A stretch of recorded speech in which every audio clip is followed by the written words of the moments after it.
Ради тој паушален однос што го имавме кон крупните прашања глобални, кон крупните прашања и настани кои што го обликуваа Балканот, или кои што даваа насоки како ќе се обликува Балканот во наредните 30-40 години, и кој ќе го обликува, и по чија мерка ќе се крои тоа дело наречено Балкан. Се доведовме во оваа ситуација затоа што не гледавме напред неколку чекори. Ние секогаш се криевме за одредени флоскули кои што не ни носеа добро. Да, звуча космополитски, звуча, не знам, пацифистички, но нас ни нанесоа штета, додека другите се подготвуваа за времето што иде, за да се позиционираат добро, за да успеат после 10, 15, 20 години да остварат некои национални интереси. Ви текне на флоскулата, онаа фраза празна, оаза на мирот била Македонија. Била курац! Курац! И војна добивме, и добивме капитулација. Овај ни наметнаа да капитулираме во Охрид 2001, и после го добивме сето ова што го добивме и ова што го имаме денес. На прагот на исчезнувањето, затоа што бараа да се асимилираме, тоест да потпишеме дека сме магариња, а не сме македонци. Да не зборам за многу други работи што се реални проблеми на луѓе, земји кои што помали, кои што влегле во Европска Унија. Мислите дека тука завршуваат економските проблеми? Мислите дека ќе живеете, ќе јадете со златни лажичиња? Не вече само побогатите ќе бидат уште побогати, а оние што биле сиромашни ќе бидат уште посиромашни. Нешто ќе се гради, поише ќе видите, леле, ова е изградено, ова е изградено. У суштина, се ќе остане исто. Затоа што и таму има корупција, затоа што самиот систем е поставен на корупција.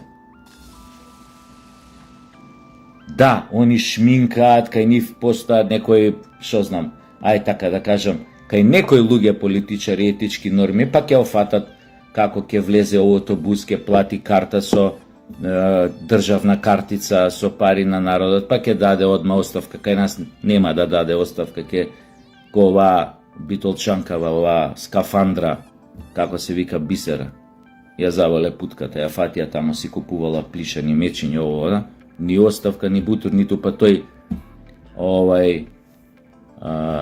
Филипче ќе побара од неа да напушти местото у парламент, ниту па ќе ја смене. Сакам да ви кажам,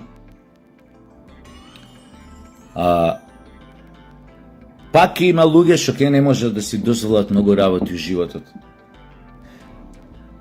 И што мислите?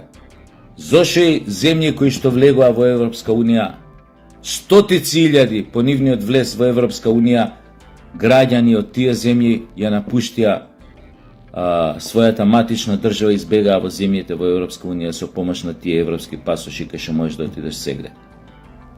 Затоа што им дојде подобар живот? Не бе, затоа што све им останало исто.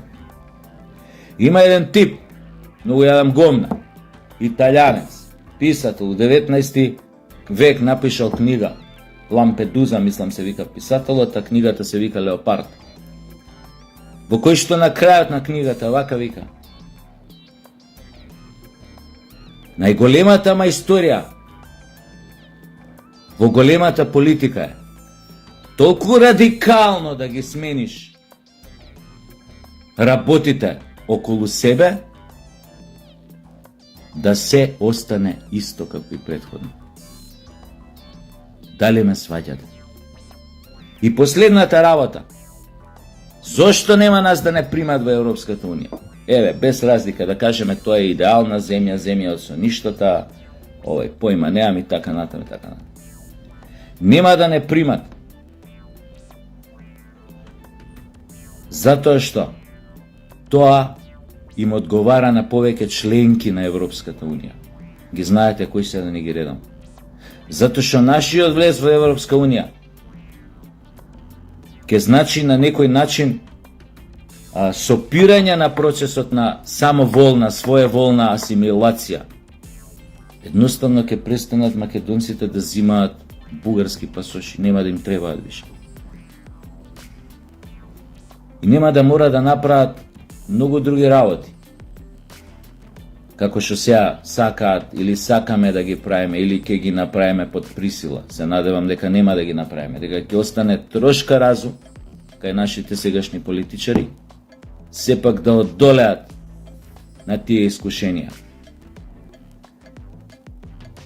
Значи едноставно не им одговара. Токму затоа нашиот процес за влез во таа фамозна Европска Унија ќе трае многу долго и нема никогаш да заврши. Побрзо таа Унија ќе доживее колапс, отколку ние да влеземе во неа. Или не им е проблем да не примат за 2 секунди вака. Но под услов да подпишеме дека сме магариња. Да влеземе тамо, ама не како македонци. Така може би може да се заврши многу побрзо работата, еве да кажеме до 2033-35 година. Под тој услов. Кој ќе го подпише тоа? Смее некој да го подпише?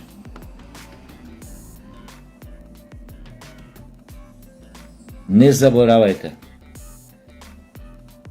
Еден народ можеш да го успиеш 100 години, 200 години, 300 години, 500 години. Ке го успиеш, ке му бапнеш анестезија некоја фина и ке го успиеш.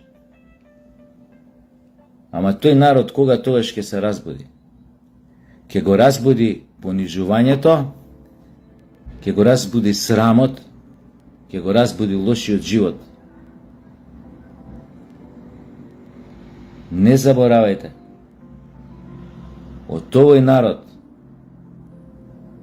еднаш ги има родено гемиджиите. Подоцна се појавиле други генерации.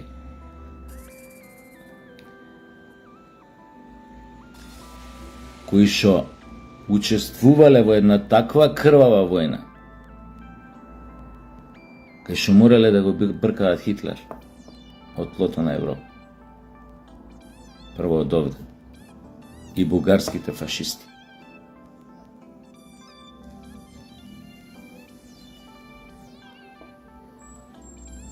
Така што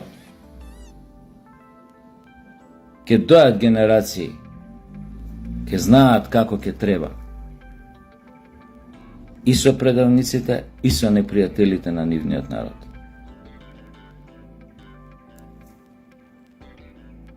А до тогаш, значи, да не бивам сватен погрешно, немам ништо против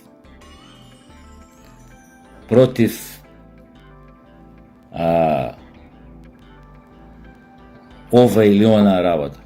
Само е битно да се каже како стојат работите.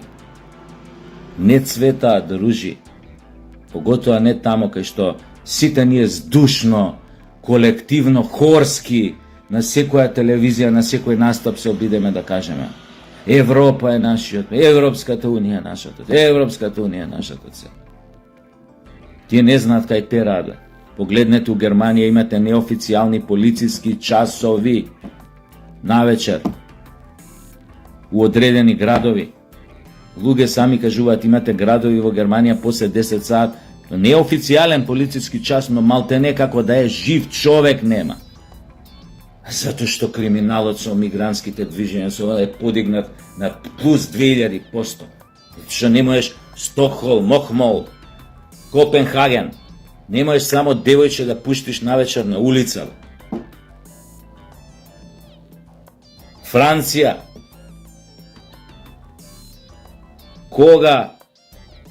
Кога друг пат се сме слушале за такви ситуации на тлото на Европа? Кај што не си можел да видиш пијанска, како се вика ова, пијанска тепачка. Не си можел да видиш. Сега имаш цели квартови кои што се како по Америки, по Њујорк, по овона, квартови цели кај што не сме полиција да влезе. мора со специјална дозвола да влезе. И е опасно кога ќе влезе. Гледајте документарци на Deutsche Welle, гледајте филмови европски што се занимаваат со таа проблематика, со таа тематика. Гета се гетоизира. Што мислите како ќе заврши тоа ако земете у предвид колку замав добија десничарските екстремни супремационистички движења и партии во Европа, во Франција, во Шведска, во Германија. И Финска, не збориме, тие се онака баш чиста крв, чиста раса и боли патка. Што мислите, случајно е тоа? Не, тоа само ќе води до реприза на оно што беше измеѓу 34-та и 39-та година пред да се случи нападот на Полска од нацистички Германија. Ова ви е тој увод. Со све ова што се случи, и војната во Украина, и она геноцидон во Газа, степенот на декаденција во Европа е дури на повисоко ниво отколку што беше пред да почне Втората светска војна во тие 15 на 20 години меѓу Првата и Втората светска војна. Тоа е показател дека ќе има нова војна. Степенот на декаденција во општествата кој ќе го видиш. Падот на вредностите. Растот на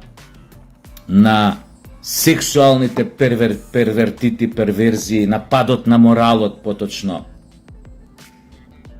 Тоа се знаците кои што покажуваат као симптоми далечни се, кои што покажуваат дека наближува страшна болест, дека општеството страотно ќе влезе во некоја трагедија. Толку опис. Знаеш, курац, тоа е све курац, али. Ма курац.